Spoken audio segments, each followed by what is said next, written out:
Welcome to the Freedom CEO podcast. It's about becoming the chief decision maker over your life in order to step into a life of freedom. From business, health, wealth, charity, and giving back to just doing life on your own terms. I am your host, Shay Imbidiata. I am an award-winning activist, change maker, and a multifaceted impact entrepreneur with over a decade of experience in business, philanthropy, and health and wellness. In this space, I'm going to be bringing you insights, not just from me, but from incredible thought leaders around the globe to help you start making decisions towards living a life of freedom so you can live a life you love. Are you ready, guys? Because we are going all in.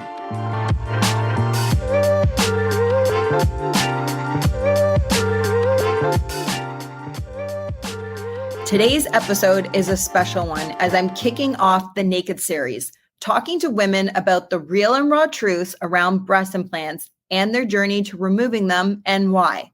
There's not a better woman to kick off this series than holistic beauty coach Amanda Porta. Based in the beauty capital of the world, Beverly Hills, Amanda has 18 years of experience in the beauty industry, and she has trained under some of the best practitioners in the country. Amanda understands the importance of incorporating holistic health into all of her treatment plans, and through her love for innovation, inspired her to introduce this concept of wellness into the plastic surgery industry in 2012. And today, Amanda works with Dr. Kevin Brenner as a patient advocate for women going through breast implant illness. She has advised thousands of women around the world, from celebrities to athletes to prominent businesswomen, that have trusted her expertise to support them through this health crisis. Amanda has appeared on multiple media outlets and podcasts. And today, Amanda is in studio to share her story that has helped so many. She's widely known as the holistic beauty coach and has a strong reputation for speaking the truth on Instagram and is regularly shadow banned for it. She also says that the problem is not in our head, it's in our boobs. I am so excited to introduce today and have Amanda Porta on the Freedom CEO podcast. Amanda, welcome. Thank you for having me, Shay. I mean, it's only taken how long for us to actually make this happen? Yes, about a year. I think we've been chatting about it. Right. Well, so nice to be here. Thank you for having me. So nice to have you. And, I'm excited to also share. I don't know if I shared this with you, but I'm kicking off a whole series on the podcast called the Naked series, where we are highlighting women's stories who have explanted and maybe talking about some of those uncomfortable truths. They can be hard for people, but getting down into the raw nitty gritty on this topic. And there really isn't a better person to kick off the series than with yourself. So thank you for making the time today to join. That sounds amazing. I love it. All of you are so creative. I think all of you ladies are just some of the most amazing women that I've ever met, all getting the message out in your own unique ways. It's really beautiful. And today is a pretty iconic day for yourself. Yes. Tell me why. Today marks the 4-year anniversary since I had my explant. And wow. My life drastically changed after being sick for 7.5 years. Wow. 7.5 years. Yeah. Which doesn't sound like maybe a long time, but when you are chronically ill every day, and in my case, I had, 40 symptoms or so, it's a long, long time, especially when you don't know what's wrong. It's scary. Yeah. Well, 7 years is over half a decade. Like that's a long time. You think about if you have an injury and how long that feels, even if it's just a week. So 7 years to be dealing with not just one symptom, you just said that you had a whole long list of them, is definitely a hard journey. And I don't think people understand, just because, again, this illness has not been, what's the word I'm looking for? People have not acknowledged it. So I don't think people understand, say, for instance, someone breaks their leg, or you have, unfortunately, a cancer diagnosis. Right? We have compassion because we understand how serious that is. But it seems that with breast implant illness, I don't see that acknowledgement and compassion because I don't think people understand. These women, it's not like they're just dealing with my hair's falling out a little, my vision is impaired. They have upwards of, every symptom on the list Right. in many cases, like I did. Thyroid disruption, adrenal fatigue, hair loss, vision issues. They're having, you name it, depression, anxiety, and anxiety that's through the roof, autoimmune illness. Some of these things all at once. Totally. People can't even deal with one thing, let alone 38 things. So I just don't feel like there's enough compassion for what these women are truly going through. Absolutely. And I think part of the challenge has been, and you would know this better than me because I only explanted last year, and my journey really into kind of looking inwards of this biohack, if you will, that I went on started about 5 years ago, but it was really only in the last 18 months where I really started to look at my implants as either the cause of the problem or a contributing factor of the problem. Mhm. And a lot of people, I still think today, even though there's so much more awareness now, there's still so much room that needs to grow, but there's still a really lack of almost belief. Some of that does come from within even the medical community of like lack of education and lack of tracking this correlation of symptoms to, it could be the implants. Right. And so I think it's, I still think that's part of the issue is that it's hard for people to extend that compassion because they might not actually believe that the implants are causing the issue. Well, I understand that. And I go back to my theory. It's like, do you know Project Mockingbird, the theory behind that? If you hear something enough times in your head, even if it's not true, the brain recognizes it as true. So it's interesting to me that when I say got the newly introduced to the market silicone breast implants that had been banned, that was right. That was the messaging going out. No, they're safe. They're safe. They're safe. And so I thought it was odd when I started hearing from other practitioners when I finally put it together, just a little over 4 years ago. I thought dentists, every type of doctor, people I knew, nothing to do, say, with breast implants, just, ER doctors that I knew they'd say, oh no, breast implants are safe. Right. But I'd say, but how do you know that? And I would question them. And they really couldn't ever give me an answer. And yet, when I bring up what I went through, it's so fascinating to me, whether it's a guy friend, they're like, oh yeah, that happened to my mom. Or, just someone random, oh yeah, my cousin went through that. Well, where were all these people before? Because I'd never heard this in all of the time that I had been working in plastic surgery. And you've been in the industry for a long time, right? In health and beauty. It's going on almost 20 years now, correct? In beauty, yeah, right out of college. It was not something that I planned. It was just the day spa industry I got involved in because a woman that I knew, she was just an entrepreneur and it was a really cool concept behind it. So I started working for her mostly because I like creative endeavors like that. So I always am interested too in watching a business grow. Sure. So I started with that, and then that went into med spa and plastic surgery, facial first. And so I did not sell breast implants that entire time. Interestingly enough, the only time span in there that I was selling implants was between 2015 and 2018. And that was when I was at my sickest. Wow. Like, literally, I have them in my hand, the thing that is making me ill, and I have no idea. So where was the turning point for you? When did you start to realize that maybe the thing that you're selling is actually what's causing you to be sick? It was a random appointment with a new colonic specialist. My friend bought me, I think for the holidays, a gift certificate. And I said to her, I remember saying, I don't want to really go to anyone else. I had seen in all about 67 practitioners. Wow. 7.5 years of all different specialties. And when Western medicine wasn't bringing in any answers, then I started seeing all the Eastern medicine practitioners. So I was kind of tired of seeing practitioners, but I just said, okay, fine, I'll go. Because she said, she's really different. I said, okay, I'll go. So at the end of my session that day, she said, I think I know why you're sick. And this was the first week of December 2018. Yes. And I said, oh, why? And she said, it's your breast implants. And she said it so matter of factly. You know, when someone does that where you almost can't even argue with them, but I Yes. wasn't convinced. I said, did you see what I do for a living on the paper? I said, I've not heard of this. She said, oh, yeah, I've had 11 clients just this year alone who look and sound like you. And when they get their breast implants out, they get better. Wow. So I left that day not convinced, in denial. And I see that in women all the time. I had never thought of my breast implants because my breast implants had become part of my body. Mhm. It wasn't like it was a separate entity or something it's like they were mine now. So I never, ever would have thought of that, even though I had this feeling in my chest, Hmm. kept rubbing. It was the inflammation. And I would always do that, but and I'd have a rash that would form just right under the implants. Still Wow. nothing.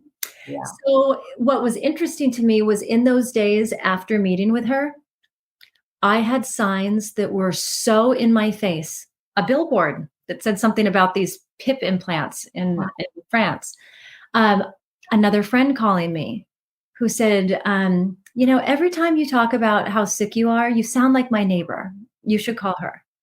So I call a stranger who I don't even know, tell her what I'm experiencing. And she said, it's your breast implants. I said, you're saying this too? Why is everyone saying this? That's when I found the Facebook group. And Okay. I feel like I entered the twilight zone. Wow. Here I'm reading post after post from women that sound just like me. I mean, they were taking the words out of my mouth. I Mhm. feel like I'm dying. My hair's falling out. I can't breathe when I walk up a flight of stairs. And when I get my breast implants out, the symptoms start to improve. Yeah.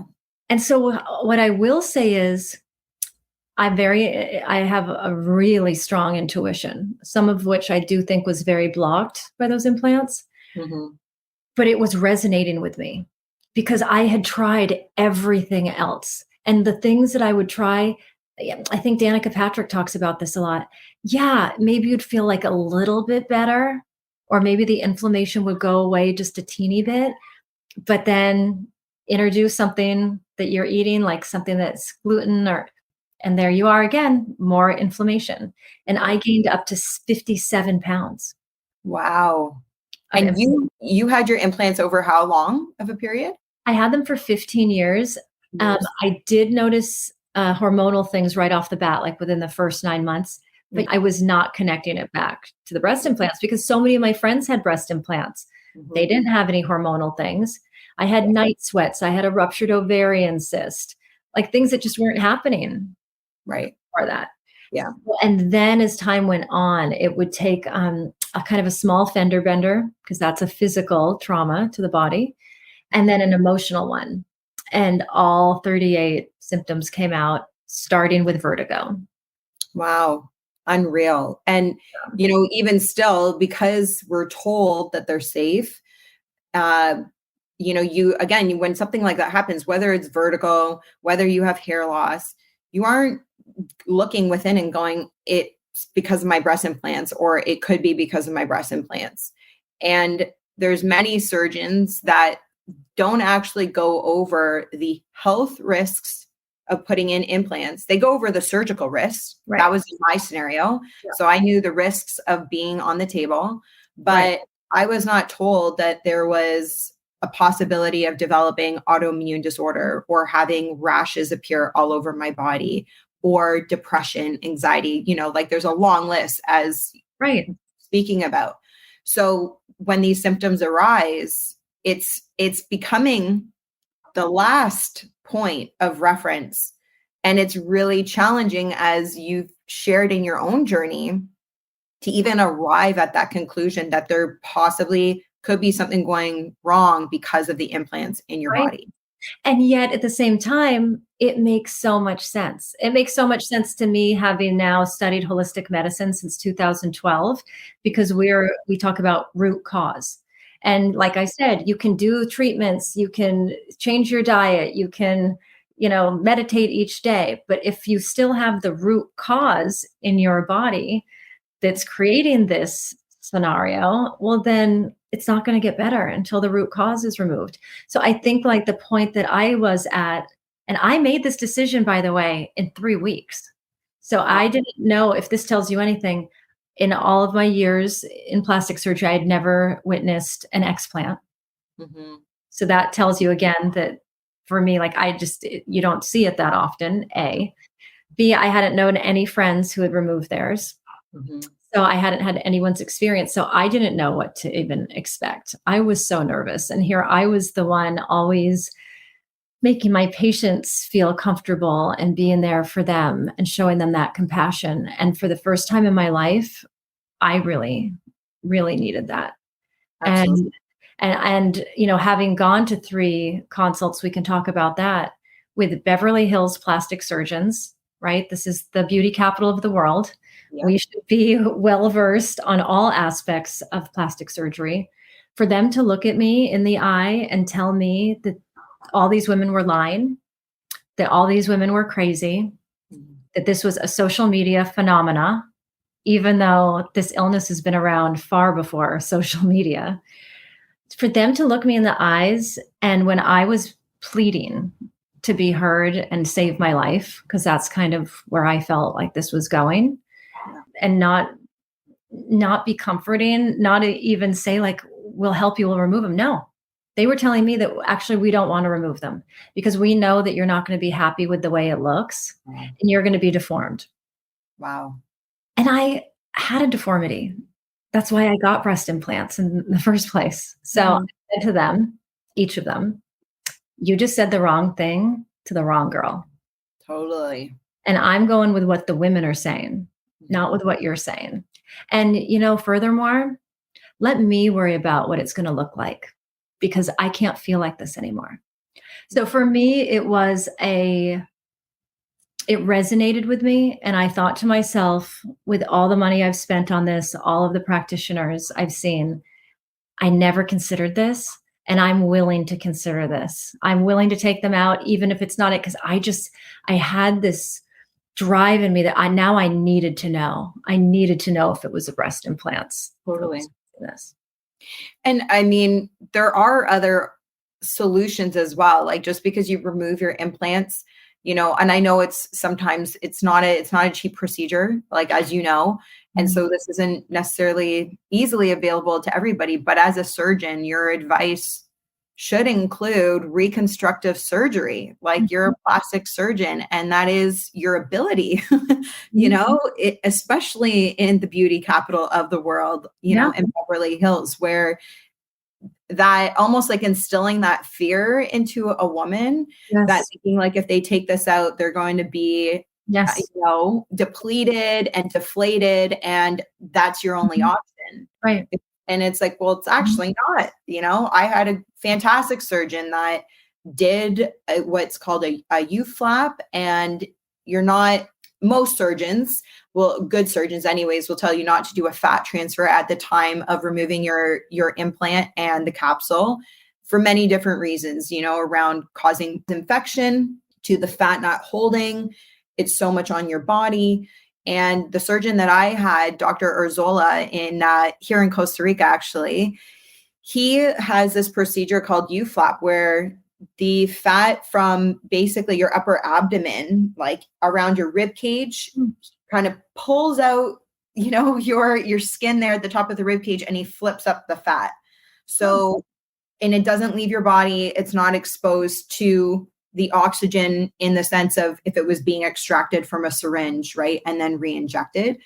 And that was an option for me. And it was one of the reasons why I wanted to go with him, because I was concerned about how I was going to look. Right. And, many different women have a different fat tissue content. And for me, I didn't have any to begin with. And so there was a strong chance that by removing my implant, that was still going to be the same.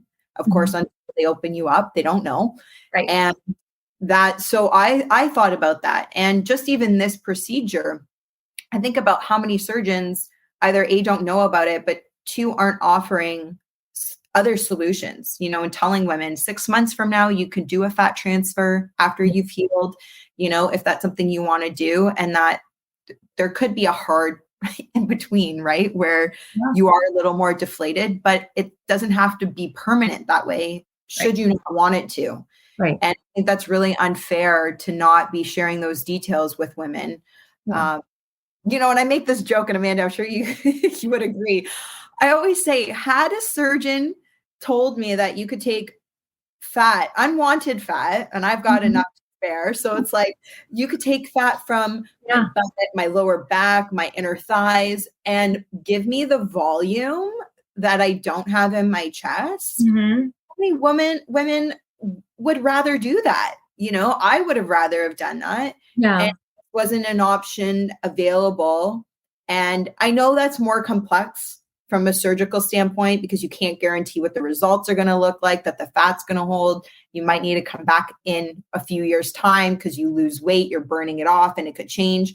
So I get that from a surgical point, but you just disclose that. And again, it's like, for me, I got to be the one to decide that risk, right?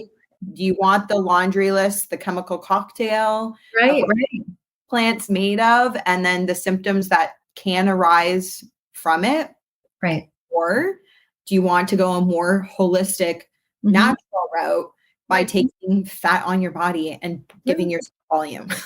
Yeah. And fat transfer just wasn't done on that scale back then. And so I think you will see more of that in the future.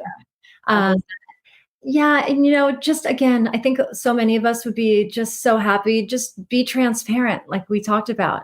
And to be quite honest, even if they had said you could get autoimmune, and this was back when I was in my 20s, I think that my attitude then would have been like, I honestly don't have any autoimmune in my family. We're really a pretty healthy family. I think I would have said, well, I don't have any history of that, because you also think you're invincible. So don't think that I am not taking my part in this. I took a chance on something that honestly, I'm sure I'm pretty, like, my parents did not want me doing this, but I was an adult and they know me, and I'm just really determined, and I'm going to do what I want to do. And so there wouldn't have been anybody to talk me out of it at the time, because I really felt that dealing with my deformity, even if it wasn't really like other people didn't notice it as much, it bothered me. And so I really felt like I wanted to fix that. Yeah. And even now, looking back, people say, well, do you wish that you had never done this? And that is such a hard question for me to answer, because I feel like this is my purpose. I love helping these women, and feel like I had to go through this so I could truly understand what they're going through. But yeah, so I can't even say that I regret it, because this experience changed me in so many ways for the better. I live just such a different lifestyle now.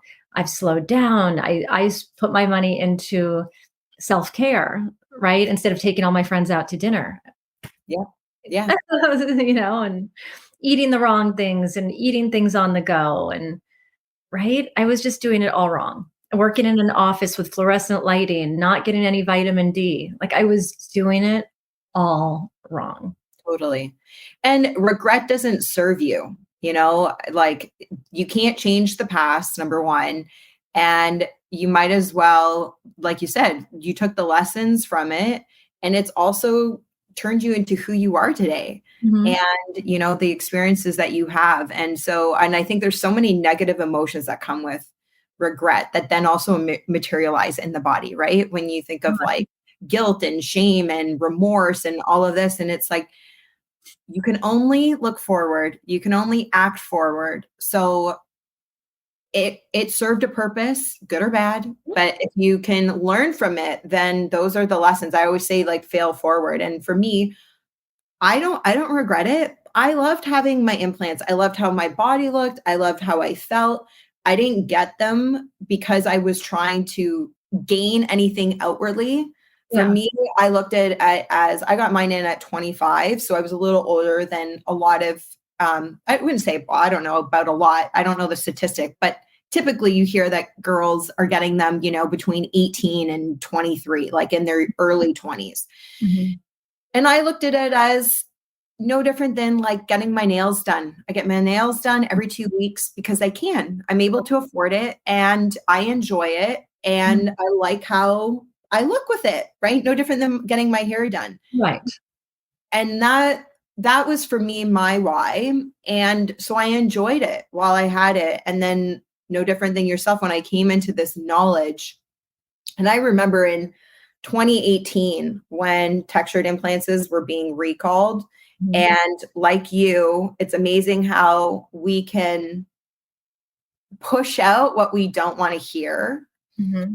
And that's the first time I learned the word explanting. And I'm sure you remember as well that there was the whole hashtag movement had started like on explanting. Right. And I called my surgeon as well and said, do I have I don't think I have textured implants, but I just want to make sure. And he said to me, you're totally fine. He's never used textured implants in his practice. Yeah.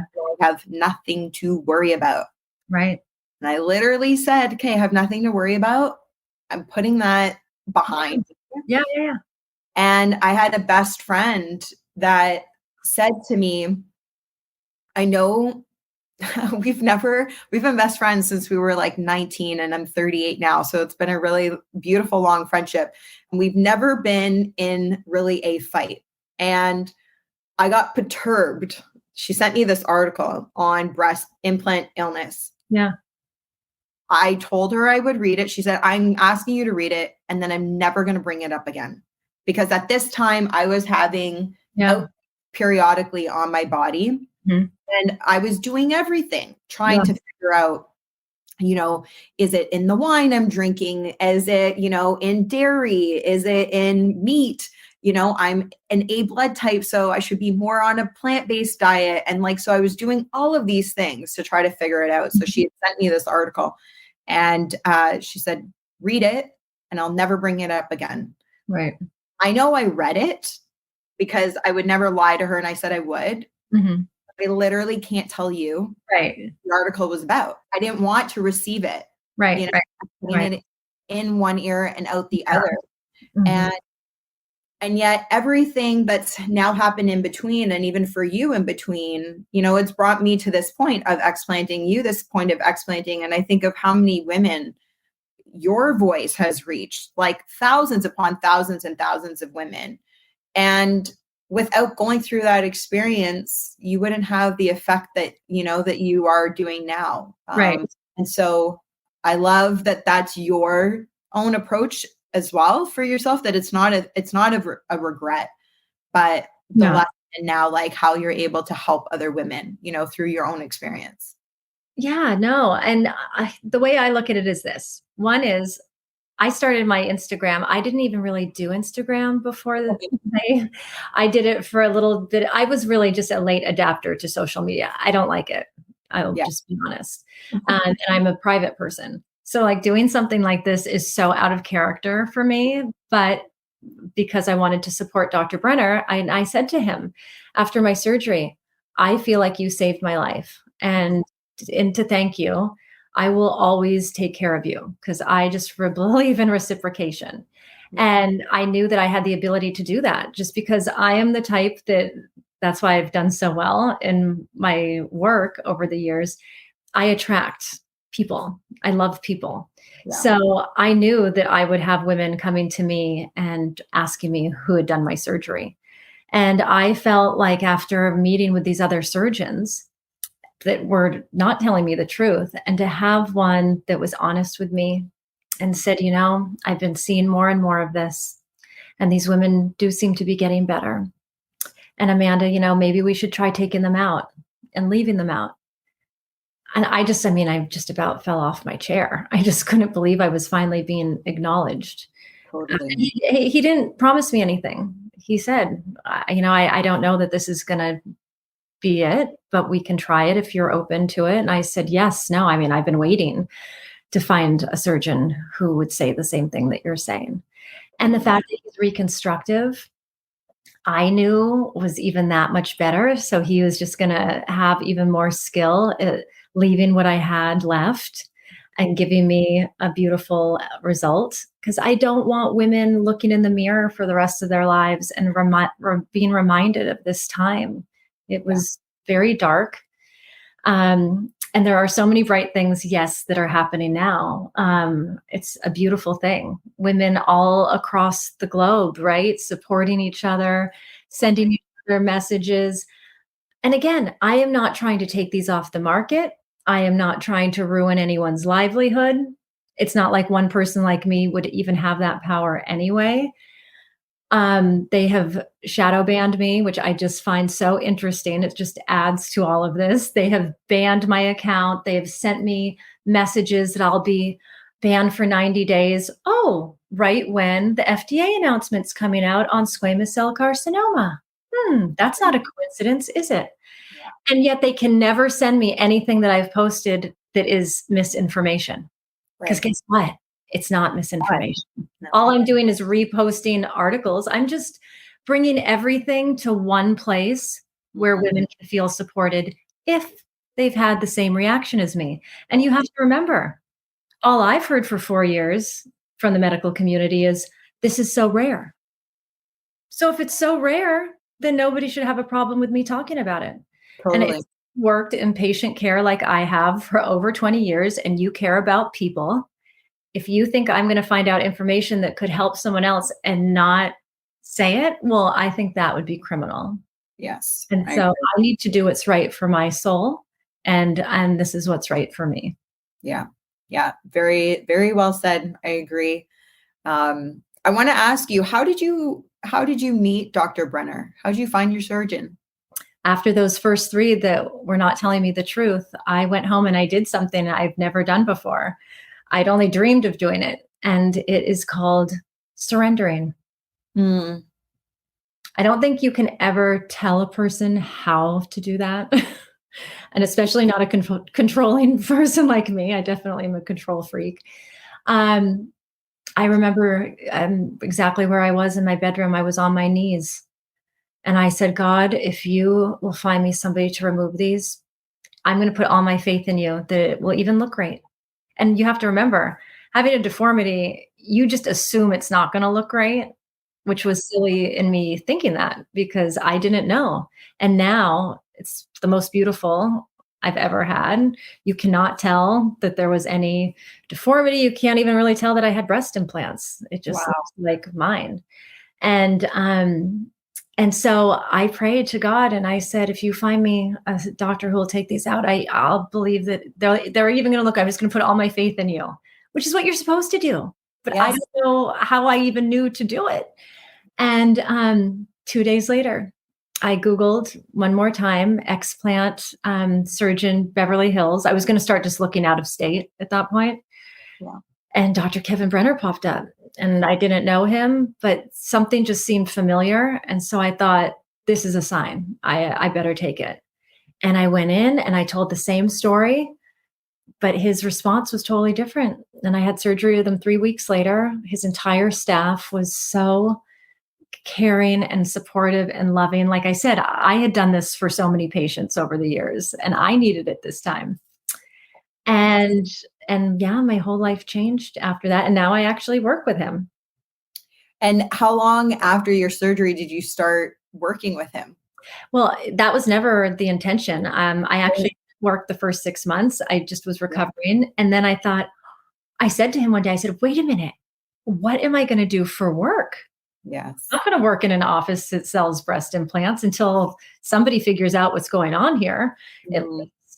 And he said, well, I don't know what you're going to do then. So I started working in hair restoration because I thought, well, it's not going to harm anybody. And this would be, again, in my wheelhouse of cosmetics.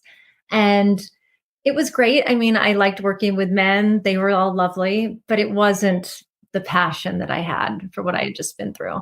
So yeah, about 6 months or so later, he said, would you come and handhold these women through their surgeries? Because I just can't imagine what they've been through. Wow. And I said, yeah, I would like to be a patient advocate now. I realize now after all the medical gaslighting I went through and my journey, wow, people really need this. And I don't think they realize there are people like me who want to support them and want to stand by them and make sure that they're getting the best care possible. I love hearing that. And it's rare, right? It shouldn't be, but it is really rare to have a surgeon in this field of plastic surgery like genuinely look a woman in the eye and say like, I believe you. And you mentioned earlier where he was open and willing to trying and to seeing. And and the other importance with finding your surgeon, on my website, on one of my blogs, I talk about your surgeon matters and why, because it's not enough just to have them remove the implant, right? You're wanting to make sure like a full en bloc procedure is done and removing the capsule completely intact. And there's a lot of surgeons that can't do it because it takes a different skill set, or they just won't do it because there is a little more risk on the table, as you know.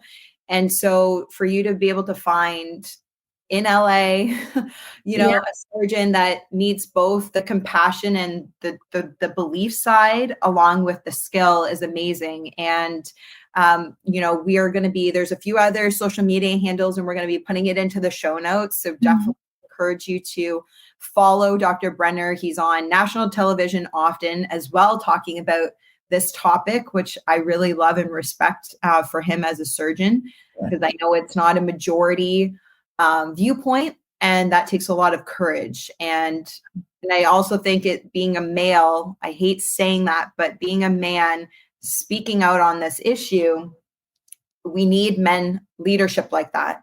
We shouldn't need males to do that, but we do. And so I'm grateful for his voice on that. Yeah, no, there's a group of surgeons that we do an explant surgeon Zoom call with each month. And they're all heroes. And now 4 of them have women like me working in their offices that are advocates for the patients. And it's really sweet. And I think that the patients love it and they love coming in and meeting the advocates and so forth. And so, everybody has a specialty for a reason. And like I say, we know practice makes perfect, right? So I'm going to go with a surgeon who's doing this on a regular basis. Absolutely. That's what I would do. I'm not saying everyone has to do what I do. And I'm not saying everybody has to go to Dr. Brenner.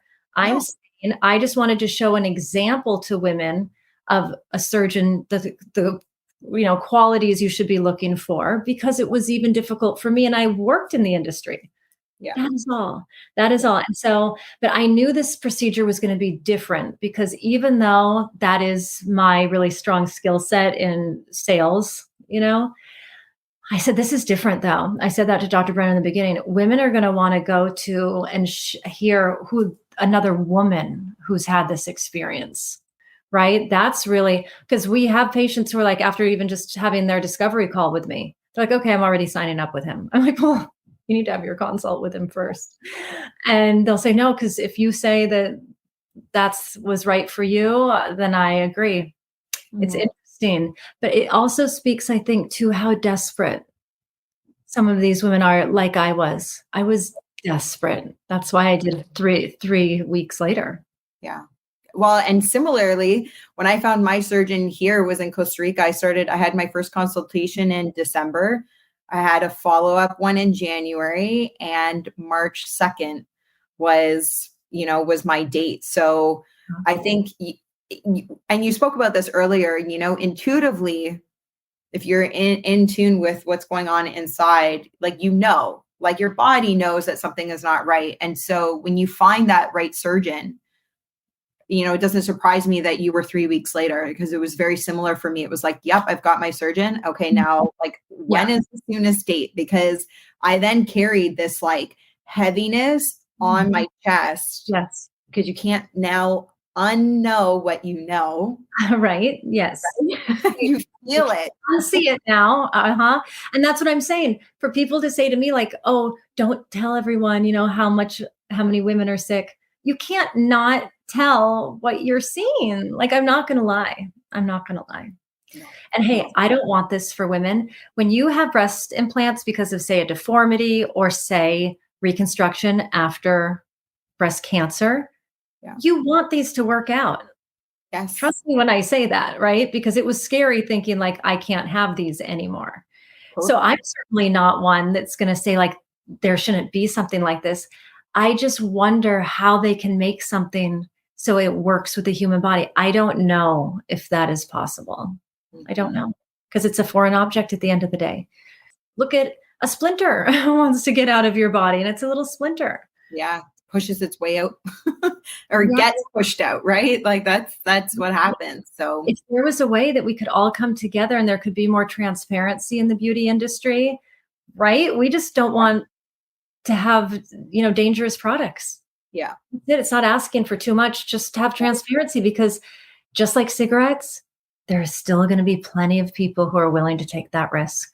Yes. Yeah, there is. And, I say the same thing, and it's been wild that it's taken the FDA so long to put the black box warning, right? The label on implants, which, for those listening, that only happened in 2020, it was pretty recent, 2019, 2020. Yeah. And as long as you're able to make an informed decision, and that for me is across the board on anything, right? Like as long as you're able to actually make an informed decision, then you can actually consent to what you're doing. Without that, it's criminal, my opinion. It's true. And I even say, and it might be like a little far reaching, but I think women might even have to take a test. Really acknowledge what they've read. Because like you even said, you can read things sometimes, but you're not taking any of it in. I can't tell you how many women over the years, when it came to their pre-op and having all their consent forms, and they'd look at me when they have the stack of consent forms, they'd say, do I really need to sign all of this? And I'd always say the same thing. It is in your best interest to read through that in its entirety. And yes, you must sign in all of the areas required. Yeah. So do you know what I mean? Like they think they get it, but I'm just speaking for myself. You really kind of have to hammer it home, I think, especially when patients are younger, because they haven't experienced sickness or illness yet. They're not toxic yet. It takes time, right? It's an accumulation over time. I always say it's like your bucket runneth over. Okay, so the implants for me cause my bucket of toxins to run over. So had I known what I know now, I would have continually detoxed and stimulated my lymphatic system and kept my lymphatic system healthy, keep my drainage pathways open. But again, live and learn. That's why I'm trying to teach women this now. Yeah. Because those are the things I would have done if I had known. Yeah. And that knowledge is so empowering, right? Like you can make better decisions. And when you know better, you can do better.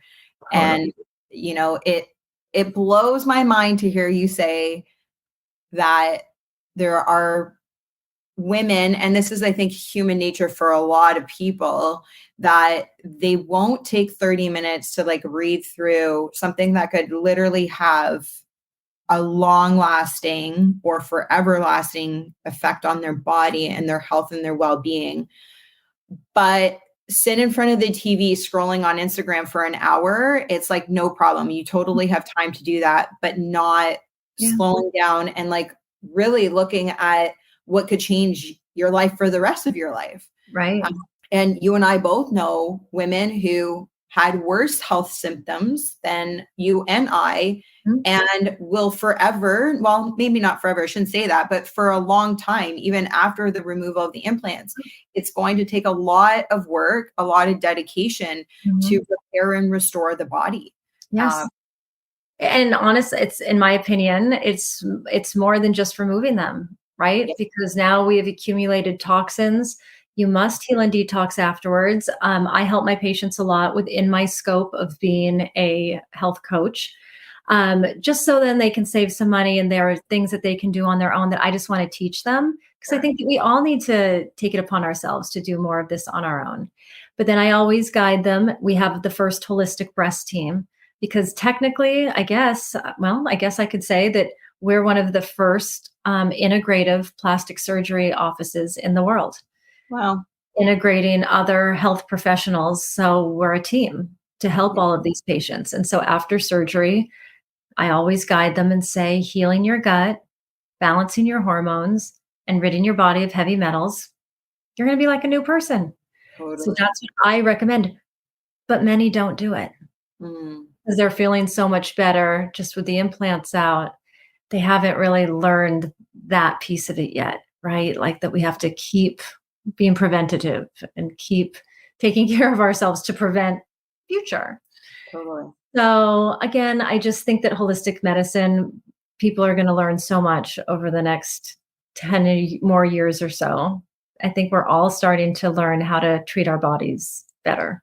Yes. And it's really incredible just starting to see this shift coming into Western medicine, which some people might not really understand, like the core difference between Western and Eastern, where Eastern really goes to the root cause to solve the issue versus Western medicine that traditionally is giving you the Band-Aid for the symptom, right? So it's symptom focused versus root cause focused. And it's incredible, even just when you're saying an integrative office where you're bringing in holistic practices into a surgical office is also pretty remarkable. I just think everybody should have options. And our practitioners, they all have their own offices. So they're not inside our office, but we're offering red light now to patients. We use special 528 hertz music when they're going to sleep right before surgery because it's so healing. We offer a Reiki session with a distance Reiki practitioner prior to surgery so they can relax our patients. So I'm trying to do everything in the best interest of our patients. I love that. And, I love that you actually brought up the music because so many people, we don't realize that everything in life carries a frequency. Yes. And that frequency is either going to elevate your own personal frequency vibration or it's going to bring it down. Right. And I saw on one of your posts actually that you guys were using this specific frequency. You said it's the 528 hertz. Yeah. Which is amazing because it's known as the love or the miracle frequency. Yes, right. And what a powerful way to just elevate that woman's mind and body going into surgery. And then also on the recovery, because that is so important. I tell people, not just like women, but like your how well you heal sets you up for everything, and so you really have to take that recovery process very seriously for me. And that's my opinion. Yes. And so when we bring in things like from using machines, like I have a Healy that is, a technology device to using sound baths, like sound journeys, but then also there's like specific music that you can fall asleep to at night and doing certain meditations that will incorporate this to elevate the frequency. And really that frequency has the ability to heal. Yes. Which is so powerful. Absolutely. I mean, I haven't been to a doctor in 4 years or more. I don't know if I ever want to return to one after what I've been through.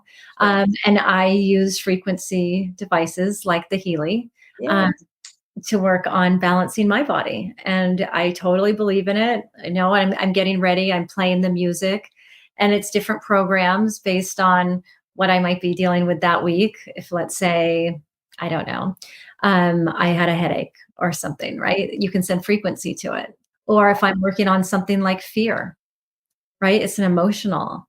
Totally. A lot of things that are coming up for me right now, it's emotional stuff that I need to heal in order to fully step into my purpose and my power. And I'm working on that. I have a mentor now and we'll read from the Bible some days. And then he has me do different activities other days because he is helping me to fully step in to my purpose. Yeah. So we're shedding the old. And, you raised another good point here too, is like, sometimes we think healing is just physical and it's well beyond that. The mental and the emotional should not be overlooked. And it often is because we can't see it, right? Like it's not as tangible.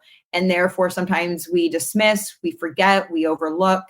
And there is definitely this journey. I call it of really coming home to her, coming home to herself, That's nice. of, calling back in your power, creating that space for your feminine to be unleashed again. And you have to be doing that inner work emotionally and mentally to restore the narrative that maybe was broken Right. through plants, Right. and Right.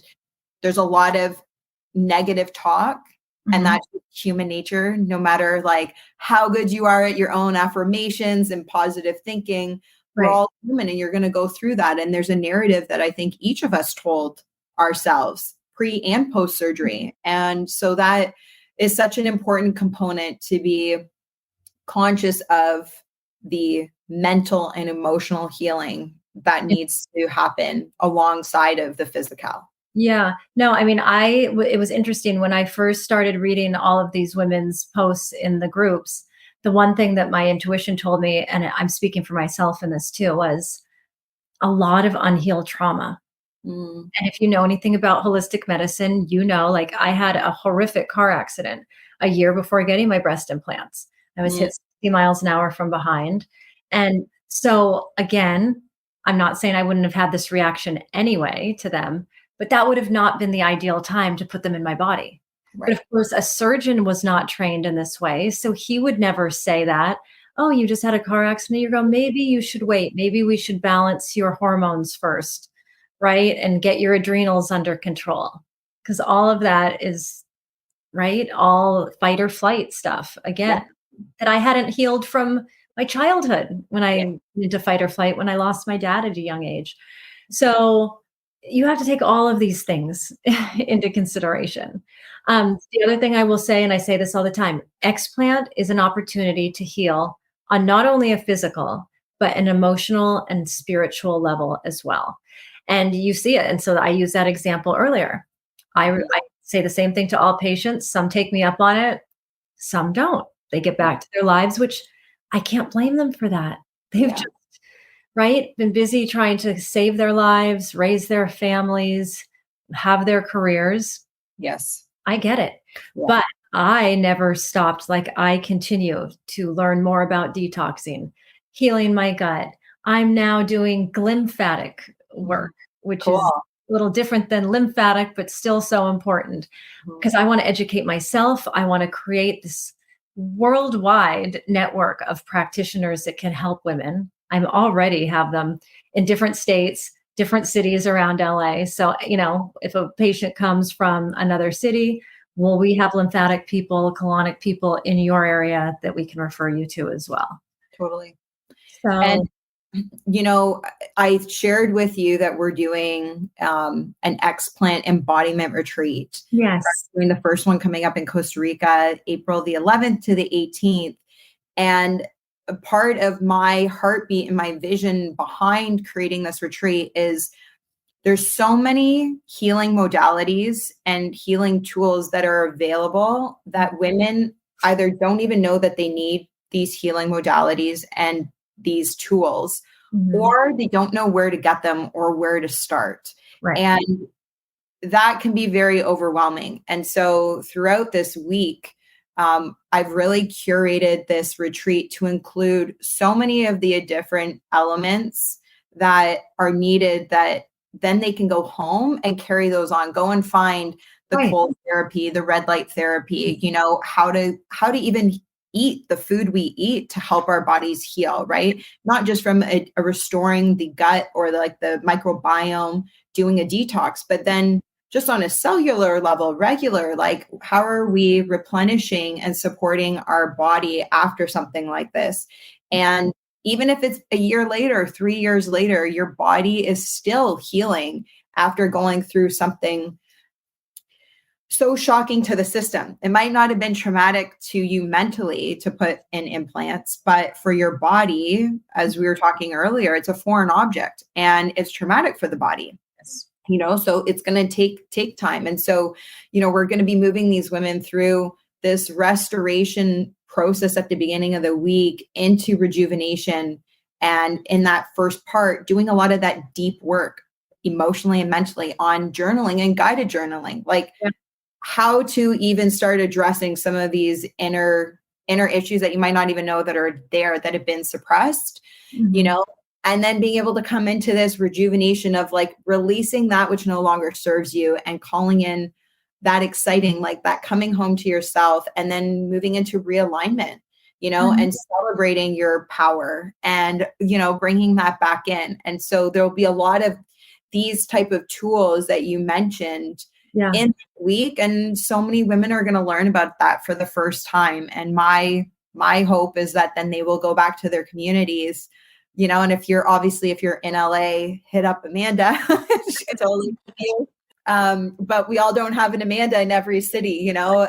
The cool thing is though, is the internet that's the positive side, you know, and being able to connect with somebody like yourself to say, we know of a doctor over in a different state or in a different country that's doing great work too, that is around the surgery, you know? So absolutely. And that's another reason why I'm so shadow banned, is because that was my goal, was to show all of these alternative therapies to the public, because that was the other huge takeaway. I mean, I had so many lessons. Not that I ever want anyone to go through a chronic illness journey, but honestly, I needed this. It was so great for me on so many levels. And I say that having gone through it and gotten to the other side, obviously. But that was another thing. I thought the normal human being spend their whole life working 9 to 5 and then some, right? Just to put food on the table. Now you've got people who are sick in the family. Of course, a parent's going to take care of their children before they are going to take care of themselves, right? So they don't ever really take great care of themselves. They put everybody else first. And then what happens when it's time to retire, right? You haven't taken care of your body. You haven't been able to be proactive because you're just trying to survive and get through your days. So then what? Yes. And you don't even have the time to enjoy your retirement because you're now sick or you sadly pass away. Yeah. That to me is unacceptable. And that's what's going to now change. We're not going to live like this anymore. Yeah. We can't. This is not a life. This is slavery. Yeah. All of us working to just give more money to the government. And I'm over it. Yeah. Me too. I always say, you know, like that is such an existing, like you're just existing in life. You're not actually living. And that's what it was with the breast implants with me too. I say it all the time. I was just existing. I wasn't living. I was like a zombie. Yeah. I couldn't emote. I didn't even know what I felt anymore. Right. I just was numb. Like my legs were literally numb with neuropathy from the breast implants. Mm-hmm. I was numb from head to toe. Yeah. I couldn't even have like a successful relationship with them. I just couldn't. It was like almost like kind of being, I know it sounds terrible. And I'm, again, not meaning to sound like that, but it almost just kind of felt like I was in jail in my own body. I think a lot of women feel that, you know, especially just even that feeling. There's a lot of depression. There's a lot of anxiety. And if you don't know why, that's actually like one of the worst feelings, right? Because it's very scary. Yeah. And I couldn't say it then. And I just want to say that too, just in being more vulnerable. That was always a really hard thing for me. I'm just a very proud, capable, responsible person. I always have been. I don't think I complain much. You know, that was tough because for the first time in my life, I'm always the one who cares for everybody in my life. You know, that's my love language, you know, gifts of service or whatever that is. And, you know, for the first time I needed it. And I was kind of shocked by, you know, people in my life who were like, oh, well, we don't really know what to say about you feeling so sick. And it's too much for us. Like a few friends said that to me. Wow. Can you imagine like your friends when you need them? Yes. I was shocked by that. So would you say that that's probably one of the most challenging things you went through post-surgery? Well, when I got them out, for me, it represented, because I'm a Scorpio, and I think we always look at any opportunity for like rebirth to do it. I have no issue with, you know, change. I look at it as like a refreshing new excuse to do something different. But I did get rid of anything toxic in my life. So that was friends, the type of men I was attracted to, bosses. I refused to work for another toxic boss. Sure. Foods, what the water I drank, the products I used. And you think it sounds like it's going to be so overwhelming. And let me tell you, if I can do it, anybody can do it. Yes. Again, it's Yes. not that hard. And you start with one thing. Start with your deodorant. Start Yes. with your fluoride toothpaste. Start with something simple. Yeah. And then once you get into it, I can't explain it. And I say to people all the time, my old friends from the past, they wouldn't even want to probably talk to me anymore because I just talk about like health and self-care and Yeah. things that make me happy like that. Right. So it can change you, but in a really great way. It does. And if you look at the whole laundry list, because it literally is everything, right? It's in our detergents, our cleaning products, our face products. You mentioned toothpaste. It's in the quality of our water. It's even in our clothes, right? Like how many more studies keep coming out around women's workout attire, and it specifically that carry such harsh plastic residue toxins, right? That then cause ovarian issues, fertility issues because you're wearing, so it can be very overwhelming. And like you mentioned, I just say, just start and like you said, pick one thing and eventually over time, you'll look back probably in like 2 years and you'll be like, I have a completely different life, completely, and it doesn't need to be everything right now because that's not realistic. No. But little by little, you're able to make small decisions that have really big impact in the quality of your life. So 100%. I love you. I love watching your stuff and like everything you post. Yeah. But in what you're saying, that's what though I think, and it was genuinely just me being interested when I started waking up after getting my implants out. Well, then, quarantine and that really woke me up. And then I was like awake. And I started reading about all of the things that the FDA approves, like dyes in children's cereals that are so dangerous. And I just started posting things because I felt it was interesting. So I kind of became this, whatever you want to call them, truther account, I guess. Yeah. That wasn't I was just posting things that I thought were interesting. Totally. And I guess I'm really surprised that so many other people, I love it, that they think it's interesting. And I mean, I have men following me. I have women who never had breast implants. I've got younger people. So it really like runs the gamut. Like it's not, and I love the men following me because I largely do talk about breast implants, but I'm just talking about general health. Yes.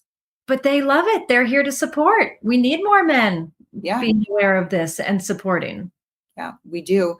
I think part of the reason is that this information, and like you mentioned this earlier, there's not a lot of your posts that you're outside of like your quotes or Amanda's tips that you're putting out there. A lot of your posts are reposting articles and other factual information that you come across. Yeah. And yet it's mind blowing because people aren't looking for that. For example, how many of the foods like Twinkies, for example, that the FDA deems as food and legal in America and in many other countries around the world are illegal. And there's a whole laundry list of that where you can go and see FDA foods that are approved that are banned in different countries around the world.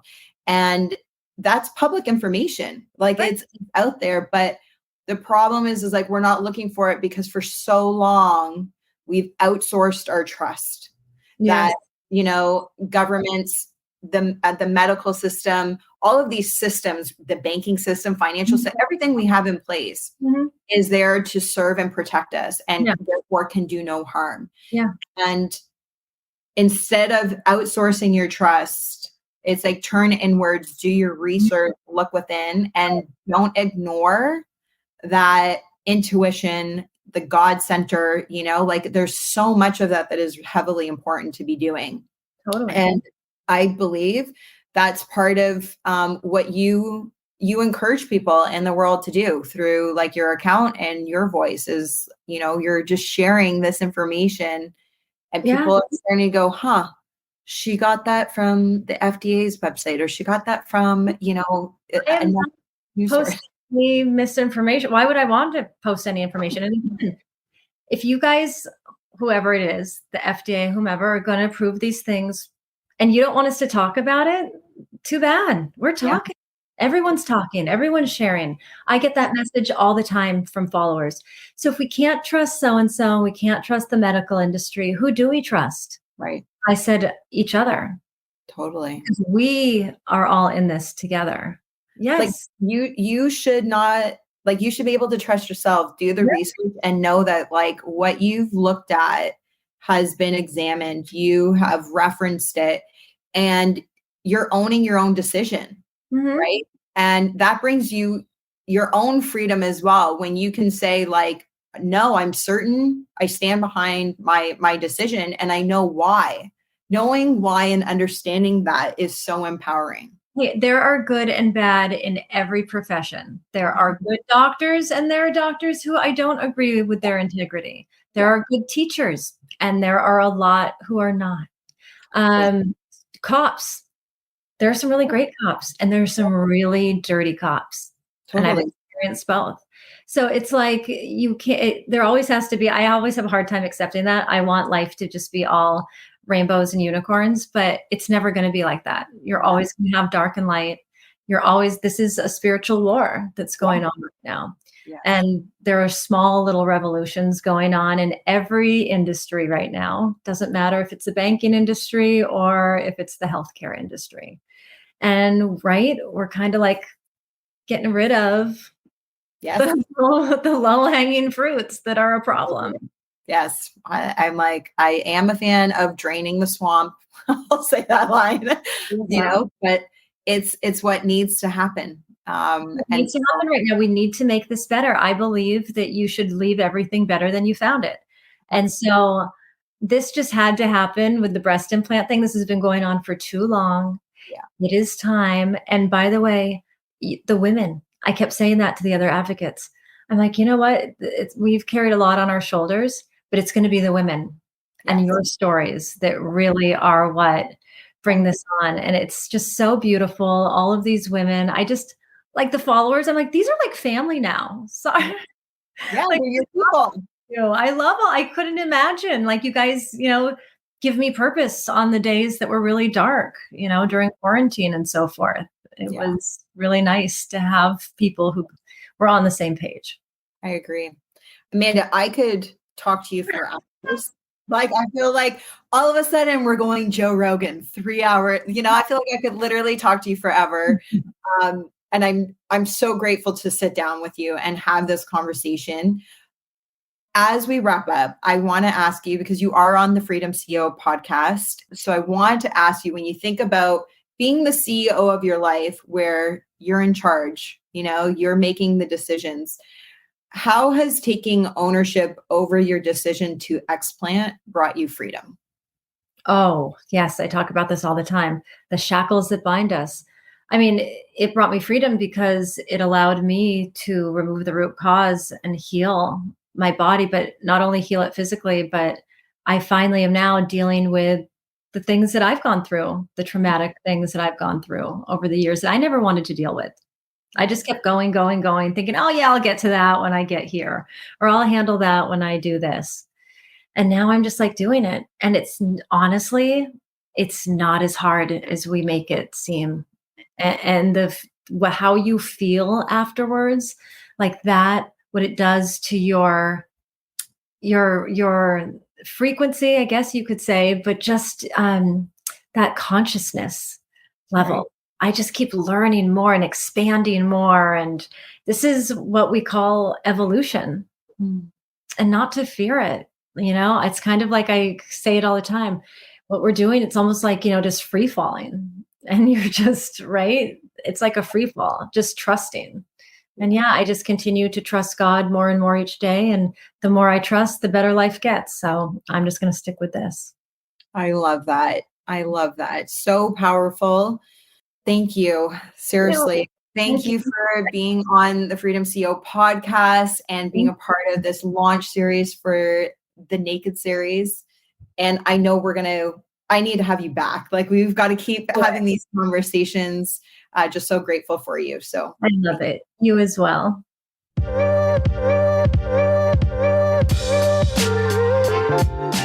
Thanks for tuning into the Freedom CEO podcast. If you got value out of today's show, I would love for you to leave a review, as it will help my show reach other people as well. You know what to do. Download this episode, click the like and subscribe button. If you feel like spreading more love, hop over to Instagram and share today's show in your stories. Remember to tag Shane Vidiata and the Freedom CEO. My DMs are always open, so drop me a line. I'd love to connect. Until next time, keep owning your decisions to live a life of freedom. Live a life you love.